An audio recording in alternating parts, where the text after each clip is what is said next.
Friends, आज की short analysis में हम डिस्कस करेंगे अबांस होल्डिंग स्टॉक के ऊपर। और दोस्तों, ये स्टॉक के अंदर आज पूरे दिन मुझे कंटिन्यूसली लोगों के मैसेज आए, सब्सक्राइबर लोग के और मेरे रिलेटिव्स वाले लोग के भी कंटिन्यू टैक्स के अंदर मैसेज आ रहे थे, क्या करें इसके अंदर फंस गए। और दोस्तों, मेरे को अजीब लगता है, मैंने आप लोगों को वेल इन एडवांस 5 दिन पहले इसके ऊपर डिटेल एनालिसिस वीडियो डाली थी और बोला था कि ये स्टॉक के अंदर दूर रहना। यहाँ पर मल्टीपल नेगेटिव फैक्टर्स एक साथ ब्रेकडाउन हुए थे। आप लोगों को वो वीडियो के अंदर क्लियरली सब सिखाया था कि यहाँ पर दोस्तों अपवर्ड स्लोपिंग पैरेलल चैनल जो एक स्ट्रॉन्ग सपोर्ट था उसको ब्रेक डाउन करिए, लोअर लोज हायर राइज में शिफ्ट हो चुके हैं। आप लोगों को बताया था कैसे नेगेटिव डाइवर्शन ब्रेकडाउन हुआ था, negative chart pattern high volume के साथ ब्रेकडाउन हुई थी। आप लोगों को सारी चीज़ बताया था और आप लोगों को सिर्फ इतना बोला था कि शॉर्ट नहीं करना लेकिन बाय से भी दूर रहना, और जिसका स्टॉप लॉस हिट हो गया अपने एडवाइज़र को पूछ कर लेना। वो सारी बात आप लोगों को एक हफ्ते पहले मैंने डिटेल समझ में नहीं आता है कि लोग, मैं वो लोगों की बात नहीं कर रहा हूँ जो ये स्टॉक पहली टाइम देख रहे हैं, एनालिसिस पहली टाइम देख रहे हैं। आप लोगों को तो धन्य है, लेकिन ये कुछ हमारे महाशय है जो सब कुछ जानने के बावजूद भी स्टॉक पे खड़े रह रहे, पता नहीं किसका वेट कर रही है स्टॉक वापस अब जाएगा। अभी फंस गए तो अभी पागल की तरह रो रहे। अभी मेरे को बुरा भी लगता है उन लोग को नाम लेने को और उन लोग को बोलने को, क्योंकि ऑलरेडी उन लोग के पास एक बहुत बड़ा गम बैठा है, एकदम लोअर सर्किट पे खड़े हैं उन लोग। तो अभी दोस्तों समझो, और मेरे नए पुराने सब्सक्राइबर आप लोगों भी अगर अपसाइड बाई में स्टॉप लॉस नहीं लेते हो ना तो दोस्तों ऐसे ही फंस जाओगे। ये वहाँ ये जैसे, और दोस्तों एक बंदे ने तो 2000 क्वांटिटी लेकर बैठा है, उसका नाम में नहीं, रो रहा है। और दोस्तों देखो, तुम वेट करते हो ना कि नीचे आया वापस ऊपर चला जाएगा, और एक लोअर सर्किट मार दिया तो ख़त्म ना, खाता तुम्हारा उड़ जाएगा। और अभी इतना बुरी तरह से फंसा है और अभी मैं इसमें हम कुछ नहीं कर सकते दोस्तों। स्टॉप और बाई साइड पे भी अगर स्टॉप लॉस हिट हो जाते हैं तो निकल जाओ। और दोस्तों, ये सिर्फ एक डाउन साइड वाला पहला स्टॉक नहीं है जहाँ पर मैंने वेल इन एडवांस, मैंने अप साइड पे भी दोस्तों, अगर कोई नया है मेरी चैनल को फर्स्ट टाइम देख रहा है तो बंदे जान लो कि हम सिर्फ यही डाउन साइड पे नहीं, अप साइड पे भी हमने बहुत सारे अप साइड सर्किट निकाले और मेरे पुराने सब्सक्राइबर जानते हैं कि किस कदर हमारे टारगेट हिट होते हैं। हमारे अप साइड पे भी डबल धमाका टारगेट हिट होते हैं दोस्तों। पहला टारगेट हिट होता है, उसके बाद वापस स्टॉक नया ब्रेकआउट देता है, उसको अभी हम होल्ड करते हैं और हम 3-3 4-4 टारगेट हिट करते हैं। और यहाँ पे मेरे को अच्छा लगता है जब तुम लोग बोलते हैं कि सर बहुत अच्छा, मेरे को प्राउड फील होता है कि मेरी टीम बन रही है। उन लोग जब लिखते हैं कि सर हमारे टारगेट हिट हो गए, क्या हम होल्ड करें या फिर सेल करें, जब ऐसा मैं सुनता हूँ मुझे बहुत अच्छा लगता है। और यहाँ पर जब मैं ऐसा सुनता हूँ कि सर फंस गया लोअर सर्किट में, जबकि सब कुछ बताया हूँ, ये जो नए लोग हैं उन लोग की बात नहीं कर रहा हूँ, जो पुराने लोग सब कुछ एनालिसिस देख चुके हैं उसके बावजूद भी फंसे हैं, उन कुछ अभी सीखो, अभी सुधर जाओ। और आज दोस्तों मैं ये डिटेल एनालिसिस फर्दर एनालिसिस करूँगा। इसके अंदर फर्दर फॉलोअप बड़ी चार्ट पैटर्न ब्रेकडाउन हुई है और भी ये स्टॉक नीचे जाएगा डाउन साइड में, तो संभाल के। और नई फ्रेश सेलिंग तो किसी को करने का ही नहीं है, फ्रेश सेलिंग के अंदर हम एंटर नहीं करेंगे क्योंकि निफ्टी सेल ऑन राइज के अंदर नहीं है, लेकिन बाय भी बिल्कुल भी नहीं करेंगे। और जो फंस गए उन लोग को मैं वो लेवल बता दूँ अगर वहाँ पर सपोर्ट आया। और दूसरा सबसे बड़ी बात दोस्तों, बुरी बात आज ये हुई कि इसने फ्राइडे क्लोजिंग इतनी हाई वॉल्यूम के साथ ठोक दिया नीचे, तो वो हिसाब से दोस्तों इसका वीकली टाइम फ्रेम के अंदर एक बहुत बड़ा डाउन साइड कट आ गया दोस्तों, और वो चार्ट को ख़राब कर दिया। अगर ये मंडे ट्यूसडे को होता ना तो समझ में भी आता, फ्राइडे को ऐसी क्लोजिंग दी है, इससे और भी हट होता है। अभी मैं एक नीचे का डाउन साइड एक सपोर्ट है, अगर वहाँ पर सपोर्ट ले लिया तो ठीक है, वरना फिर दोस्तों वो सपोर्ट भी ब्रेक किया तो फिर इसके वीकली टाइम फ्रेम में एक बहुत बड़ी चार्ट पैटर्न नीचे ब्रेकडाउन होगी। और फिर उस स्टॉक और भी, अगर आपको लोअर सर्किट नहीं लग रही है और जो भी 4-5% में आपको निकलने का मौका मिलता है तो निकलना, अभी वेट नहीं करना कि ऊपर जाएगा फिर देखा जाएगा। लेकिन अपने एडवाइज़र को पूछकर अगर निकलने का मौका मिलता है, लोअर सर्किट नहीं लगती है तो तुरंत निकल जाना बाबा, क्योंकि यहाँ पर एक सपोर्ट है, अगर वो ब्रेक हुआ ना तो फिर 2 लोअर सर्किट लगेंगी, फिर धड़ाधड़ नीचे जाएगा। अभी वो एक सपोर्ट के पास आएगा और जैसे ही RSI ओवरसोल्ड होता है और सपोर्ट के पास आता है तो उसको थमना ही चाहिए। यहाँ पर जैसे दोस्तों हम अप साइड में डबल धमाका करते हैं, यहाँ पर डाउन साइड में डबल धमाका बन गया है डेली टाइम फ्रेम में। और फिर डेली टाइम फ्रेम के 2 डबल धमाका ब्रेकडाउन होते हैं, उसके बाद फिर वो फॉलोअप सेलिंग पास ऑन होती है हायर टाइम फ्रेम के अंदर दोस्तों, और फिर हायर टाइम फ्रेम के स्ट्रक्चर और भी डाउन साइड में ब्रेक ख़राब हो जाते हैं। तो अभी मैं आप लोगों को, और जिस किसी को भी लगे कि मैं फेंकम फाक कर रहा हूँ, 5 दिन पहले एडवांस में बोला नहीं, ऐसे कुछ लेते कमेंट करते रहते आलतू फालतू, तो आप लोगों को अगर झूठ लगे तो वो डिस्क्रिप्शन में लिंक डाल दूंगा। 5 दिन पहले मैंने वेल इन एडवांस आप लोगों को बोला था कि ये स्टॉक से दूर रहना और क्लियर कट बताया था क्यों लेना, सब मल्टीपल नेगेटिव फैक्टर्स बताए थे। और ऐसे ही दोस्तों हम बाई साइड पे भी बताते कि ये स्टॉक ऊपर भागने वाला है, मल्टीपल पॉजिटिव फैक्टर्स है। और मेरे पुराने सब्सक्राइबर तो जानते ही है, उन लोग के तो डेली कमेंट्स भी आते हैं, सब मैसेज भी आते हैं मेरे को ईमेल पे, मेरी चैनल से इन लोग ईमेल लेकर मैसेज भी करते हैं। लेकिन यहाँ पर दोस्तों अभी मैं हम एनालिसिस करते और आगे लेवल बताते कि आगे क्या क्या संभावना है। तो दोस्तों आप लोग देख सकते हो कि ये सबसे पहले हमने टॉप पर, क्योंकि दोस्तों अगर आप देखो ना तो यहाँ पर इलियट वेव की 5th वेव बन चुकी थी दोस्तों यहाँ पर।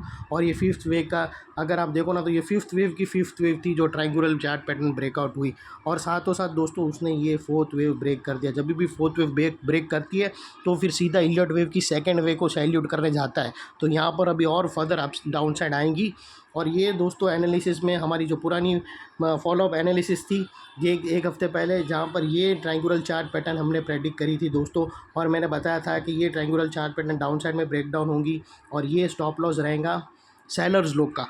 और आप लोगों को बताया था कि, और दोस्तों अब देखो हूबहू दोस्तों यहाँ पर मैंने सपोर्ट डाला था, ब्रेक डाउन हुई और वहीं सपोर्ट लिया। और वही दोस्तों ये नेकलाइन अगर आप देखो फ्रेंड्स, यहाँ पर ब्रेक डाउन हुआ सबसे पहले। यहाँ पे ब्रेक डाउन होने के बाद हमने वीडियो बनाया और ब्रेक डाउन होने के बाद दोस्तों मैंने जो सपोर्ट बताया था, देखो एग्जैक्टली मैं ऐसा नहीं कि मैंने अभी डाला हूँ, वो बैक डेटेड वाला वीडियो का लिंक पड़ा है, जाकर देख लेना।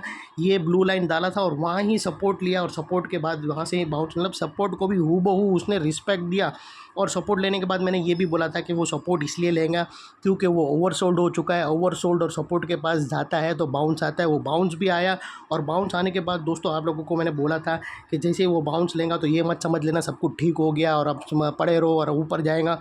और मैंने आप लोगों को बोला था कि बाउंस लेने के बाद जो ये एरिया है, ये जो नेकलाइन है, ये एक नेगेटिव स्ट्रॉन्ग नेगेटिव रेजिस्टेंस बन जाएगा। जो अभी तक एक स्ट्रॉन्ग सपोर्ट था वो नेगेटिव रेजिस्टेंस बन जाएगा। और क्योंकि यहाँ पर multiple negative factors break down हुए थे, आप लोगों को क्लियरली बताया था, यहाँ पर आप लोगों को एरो डालकर बताया था कि डाउनवर्ड स्लोपिंग पैरेलल चैनल नहीं, upward sloping parallel channel down side में ब्रेक डाउन हुई, lower lows higher highs lower lows में शिफ्ट हुए, नेगेटिव डाइवर्शन ब्रेक डाउन हुआ, negative chart pattern high volume के साथ ब्रेक डाउन हुआ, वो सारी चीज़ बताया था।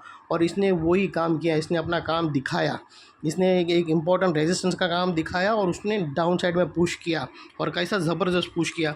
और अभी दोस्तों अगर आप देखो तो फ़िलहाल यहाँ पर एक बहुत बड़ी नेगेटिव चार्ट पैटर्न ब्रेकडाउन हुई है। और दोस्तों अगर आप देखो तो वो एक राउंडिंग बॉटम है और ये एक सेकंड धमाका है डाउन साइड की तरफ। दोस्तों अगर मैं आप लोगों को बता दूं तो यहाँ पर आप देख सकते हो कि एक राउंडिंग चार्ट पैटर्न ब्रेकडाउन हो चुकी है। ये उसकी नेकलाइन है 473। अभी दोस्तों जो अगला पड़ा हुआ आता है ये स्टॉक का, वो तकरीबन दोस्तों ये जो राउंडिंग बॉटम है जिसके टारगेट अभी निकल कर आ रहे हैं, जो हाई वॉल्यूम के साथ ब्रेकडाउन हो चुका है, वो उसके जो टारगेट्स निकल कर आते हैं वो 376 और फिर 360 के आसपास। और दोस्तों याद रख लेना मेरी चीज़, अगर 360 के नीचे वीकली क्लोजिंग आ गई तो दोस्तों ये जो सेलिंग है वो हायर टाइम फ्रेम पे पास ऑन होगी। और हायर टाइम फ्रेम के अंदर inverted head cup and handle pattern breakdown हो रहा है दोस्तों। ये कप एंड हैंडल अगर ये ब्रेकडाउन हुई तो, अगर ये दो ब्रेकडाउन हुई तो फिर ये अगर आप देखो तो inverted cup and handle pattern ये ब्रेकडाउन होगा यहाँ से, ये उसकी नेकलाइन रहेंगी। और फिर यहाँ से जो तबाही आएंगी वो 40% 35% टू 40% नीचे घुसेगा। ये तो 20% गिरा है ना, वो तो कुछ नहीं, रुला देगा, खाता ख़त्म कर देगा, तुम्हारे जो अमाउंट है ना वो वाइप आउट कर देगा। इसीलिए दोस्तों बोल रहा हूँ बायर्स लोग भी जो ये स्टॉक को लिया नहीं है और ये वीडियो देख रहा है, जैसा मैंने आप लोगों को रिकमेंड किया था कि मेरी सारी वीडियो देखो, आप लोगों को टेक्निकल्स में बहुत कुछ समझ में आएगा। तो उन लोग को भी बता दूँ दोस्तों कि ये अगर आपने ये स्टॉक नहीं भी लिया है और आप बाई साइड पे हमेशा लेते हो, जो स्टॉक मैं रिकमेंड करता हूँ, और उसमें भी अगर स्टॉप लॉस नहीं लेते हो ना और उसके बाद अगर लोअर सर्किट हिट हो गया तो ये हालत हो जाएंगी जो आज लोगों मेरे को बार बार मैसेज कर रहे हैं।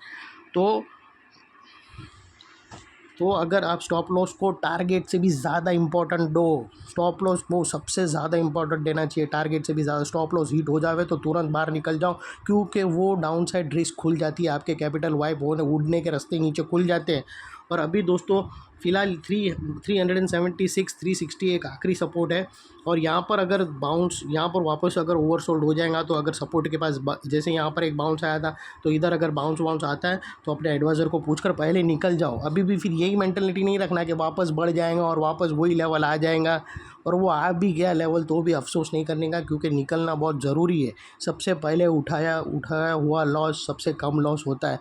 अगर पहले तुमने ये लॉस उठा दिया होता तो ये 20% की जो सर्किट वाली कैंडल है वो देखने नहीं मिलती।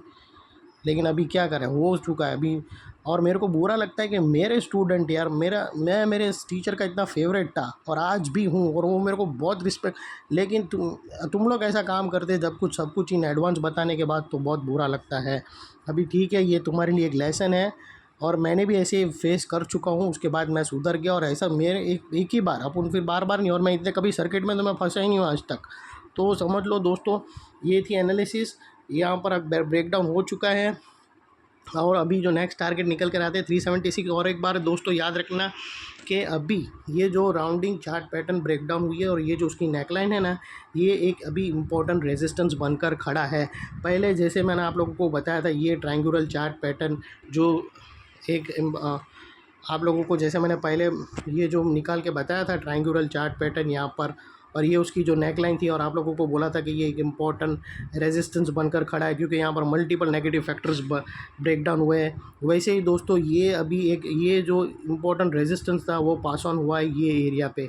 तो अभी ये एक इम्पॉर्टेंट रेजिस्टेंस बनकर खड़ा है।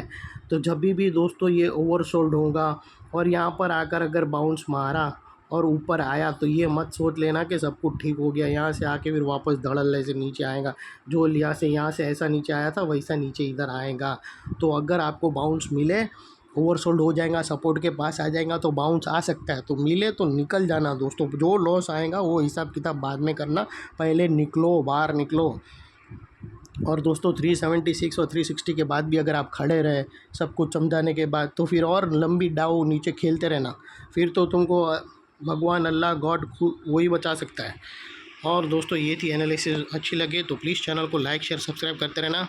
और दोस्तों अगर आप आ भी गए तो कोई गलती नहीं है, उसको एक गलती मानकर आगे से फिर ठीक करने की कोशिश करो, और लॉजिक के साथ ट्रेड करो दोस्तों, स्टॉप लॉस के साथ करो। क्योंकि स्टॉप लॉस का इम्पोर्टेंट यही होता है कि दोस्तों तुम 10% लॉस लेने की वजह से तुम 90% लॉस ले लेते हो। तो समझो दोस्तों, स्टॉप लॉस के ऊपर एक बहुत बड़ी हिस्ट्री है दोस्तों। एक पूरा बैंक डूब गया है। एक बैंक का एक बहुत बड़ा फंड हाउस था, वो जो ट्रेड करता था, उन लोग भी ये मेंटलिटी में घुस गए थे। और वो भी यूके का बैंक, जैसे इतना बड़ा बैंक, एक स्टॉप लॉस नहीं लिया और वो बैंक पूरा तबाह हो गया। तो तुम लोग के 4-5 लाख तो चाट लेगा, वो कुछ नहीं है, वो पानी कम चाहिए। तो दोस्तों ये है, अगर इतने करोड़, अरबों, मिलियंस, बिलियंस रुपए का बैंक को खा लेता है एक स्टॉप लॉस, तो तुम्हारे स्टॉप लॉस 5 लाख, 10 लाख, 1 करोड़ भी होगा तो भी उसको तो एक खा के ढकार भी नहीं लेगा, वो वूप करके एक ही बाइट में खा लेगा। तो समझो दोस्तों, स्टॉप लॉस की अहमियत को समझो। दोस्तों ये थी एनालिसिस। फ़िलहाल अभी 376, 361 के आसपास है, और ये एक इम्पॉर्टेंट रेजिस्टेंस अभी बनकर खड़ा है ये। और यहाँ पर अगर बाउंस मिले तो ज़रूर निकल जाना। और थैंक यू फ्रेंड्स। एनालिसिस अच्छी लगी तो प्लीज़ चैनल को लाइक, शेयर, सब्सक्राइब करना। और मैं ज़्यादा तुम लोग को और दुखी नहीं करना चाहता हूँ, क्योंकि तुम लोग के पास ऑलरेडी एक बहुत बड़ा बोझ है, सर्किट में फंस गए हो। तो जय हिंद, वंदे मातरम।